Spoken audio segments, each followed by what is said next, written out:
Kamala stages her re-entry from her vacation in Hawaii. And, the thing I can't understand, I just don't understand the human condition and why people react in the ways that they do. But they talking heads on television say, well, it was a very interesting interview. People are abuzz about it on the internet. There are all sorts of rumors floating around about the interview. Why don't they just come out and say it? She was sloshed for the interview. She appeared to be inebriated. She appeared to be under the influence of something, and it kind of confirmed the rumors that were floating around during the campaign that she has a drinking problem. And it appears that her first reentry video that she was boozing it up. Here's the clip. I'll let you watch for yourself. I just have to remind you, don't you ever let anybody take your power from you. You have the same power that you did before November 5th. And you have the same purpose that you did. And you have the same ability to engage and inspire. So don't ever let anybody or any circumstance take your power from you. So you can be the judge. And then she came back and went to a homeless shelter where she and her running mate, Tim Walz, served food to people for Thanksgiving, which that was a very noble gesture. I commend them for that. But it really seems like the only people having fun these days are Donald Trump and his new bromance with Elon Musk. Here they are at Mar-a-Lago Thursday night celebrating Thanksgiving to the tune of YMCA. And everybody in that room looks like they're having fun, don't they? So while Biden or Harris and Walz talked about joy, it seems like the only people that are really joyous these days are Donald Trump and his supporters as they prepare to usher in the 47th president of the United States. Well, you see, he's already gone to work. The president of Mexico called President Trump earlier this week. They had a conversation. She claims that the word tariffs never came up, even though it's no secret that Trump is threatening to tariff Mexico and Canada into oblivion, economic oblivion, if they don't do their part to stem the influx of illegal aliens and illicit drugs across the Canadian and Mexican borders in the United States. Well, now the president of Mexico has said, of course we're going to help you. Of course we're going to do our part. We're going to deploy Mexican soldiers to the border, and we are going to help reinstitute the stay in Mexico policy. We're going to do our part to stem the influx of illegals into America, and we're going to stop the influx of fentanyl and illegal drugs into your country. So all the talking heads were wringing their hands saying, oh, this is terrible policy. If Trump imposes these tariffs, it's going to cause consumer prices to escalate. It will be horrible for America.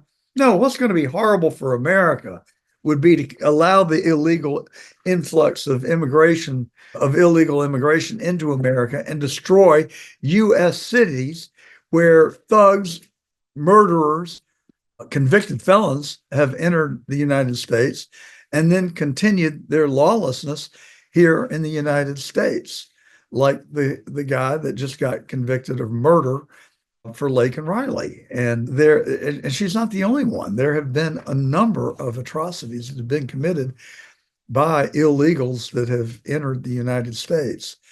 And in the case of Laken Riley's murder, the United States government paid for him to take a flight from New York to Atlanta, and he ends up in Athens, Georgia, where he commits murder. It is absolutely atrocious.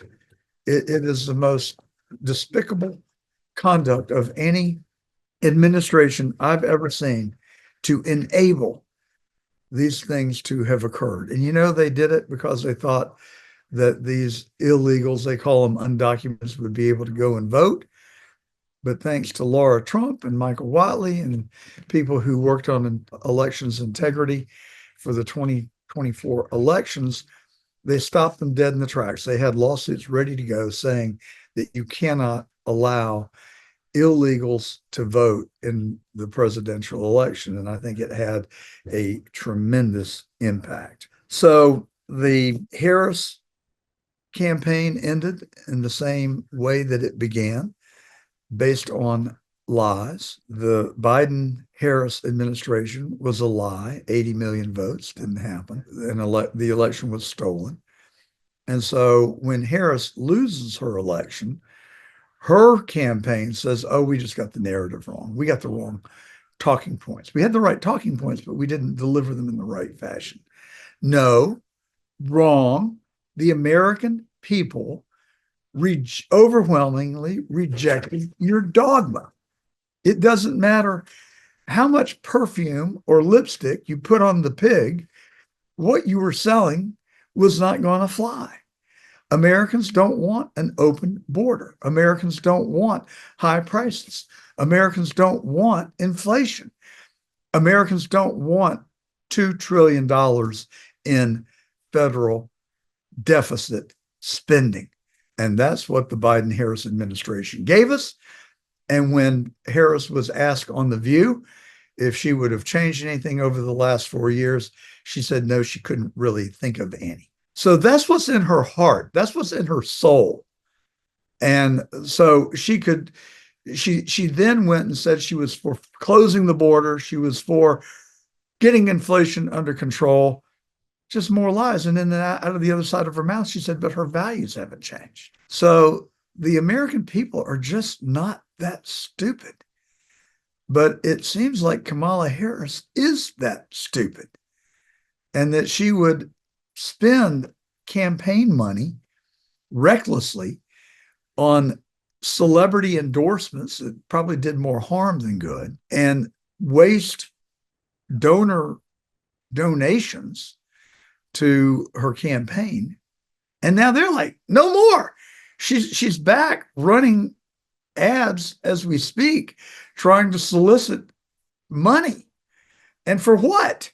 Because they've got $150 million in excess cash that they raised. So I don't know what they're proposing to raise money for, but the donors are running to the hills. They're saying, no, this was a bad idea, Nancy Pelosi. Democratic members of Congress are saying it's time for Nancy Pelosi to go. And I can't wait to celebrate her retirement personally. Maybe you feel the same. I'm sure that you do. All right. So how did Donald Trump wage such a phenomenal campaign? How did he coalesce the American people and do such a miraculous job of winning the 2024 election? So I have to tell you that in my years of being a student of politics and participating in and observing political campaigns, I've never seen a more effective campaign that was waged than that Donald Trump put together. And you've got to hand it to his people. His fundraising apparatus was a well lubricated machine. His political operatives conducted a great campaign. Susie Wiles, Chris Lasavitas just did a miraculous job. And now the transition team has swung into action, and they're going to deliver. They are going to deliver just like President Trump said. The motto of his campaign is promises made, results delivered, and they have gone right to work and are doing exactly that. But when I zoom out and I look back in retrospect at the campaign, and I look at the things that they were able to do to bring coalitions to bear, and when I think about the 6 or 7 people that had the most profound impact on the campaign, I think about Elon Musk. He gave $100 million to the campaign and related friendly causes. They call them 501c4s, C4s. He donated heavily to those. And then he campaigned in Pennsylvania for a solid month, and people flooded to his events. And I think you have to admit and acknowledge that he had a great impact on the campaign. And then Dana White, he runs the UFC. He and Trump that have a friendship that goes back decades. Dana White credits Trump with having made the UFC a successful venture. They were really struggling in the early days. Trump brought him to the Taj Mahal. He came to the events. He was present at the events and really helped the UFC become a sustainable organization. And so Dana White was there for Donald Trump every step of the way. They had an event in Miami that brought tens of thousands of people out. And what the UFC does for Trump, Trump brings a lot of people to the UFC, but the UFC humanizes Trump. He goes there, he's one of the guys, he sits ringside cheering on his favorite. And then he did a little spoof where he pretended to wrestle somebody to the ground at one of the events. He's funny. And it was a memorable moment that makes you chuckle. And it just puts Trump in touch with the average person.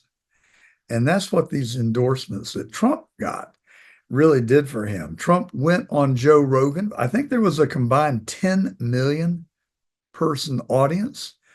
Barron Trump talked Donald Trump into going on YouTube with successful millennial and young YouTubers.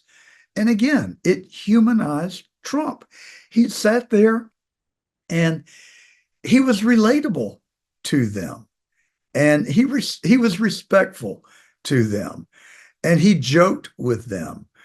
And it allowed people to see Donald Trump's other side, the one that's not this tough, Queens-born street fighter. It allowed people to see the kinder, gentler side of Trump. And I think it brought people to him. And a lot of people, a lot of new voters flooded to Trump. And I think Barron Trump gets a lot of credit. Joe Rogan gets a lot of credit.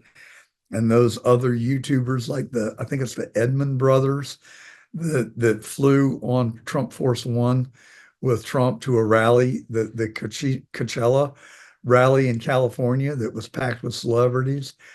They had a ton of viewers, and it showed them sitting with Trump on Trump Force One, joking around with him. It was very effective. And so, what did you see? You saw Harris lying to us, saying that their internal poll showed that she was going to win. We now know that that was another lie. They never had a poll showing that she was going to win. They had a poll showing that it was close enough that if the moon and the stars and the gods lined up on election day, that maybe they might could win, but they never had a poll that showed that she was ahead. Never. So it was another lie. Meanwhile, Trump brought non-traditional Republican voters to the party. Blacks, Hispanics, Asians, young people. Bobby Kennedy Jr. brought a lot of independents and moderate Democrats to the table to vote for Trump, who Bobby Kennedy want to make America healthy again. The stuff resonates.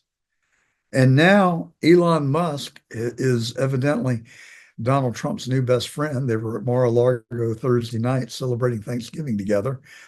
And it seemed like they were having a grand old time dancing to the YMCA song. While Harris and Walz talked about joy, it seems like Trump and Musk are the ones that are actually joyful. And now they're all about to go to work. And Elon Musk and Vivek Ramaswamy are going to head the Department of Government Efficiency. And Musk has said that he can cut out $2 trillion of the federal budget really without blinking an eye. And if he is able to do that, you immediately get rid of the deficit, you get to a balanced budget, you get us back the $4 trillion that we raise every year in taxes, and you get rid of the $2 trillion deficit that is destroying this country. And it's going to take that kind of radical policy in order to achieve it.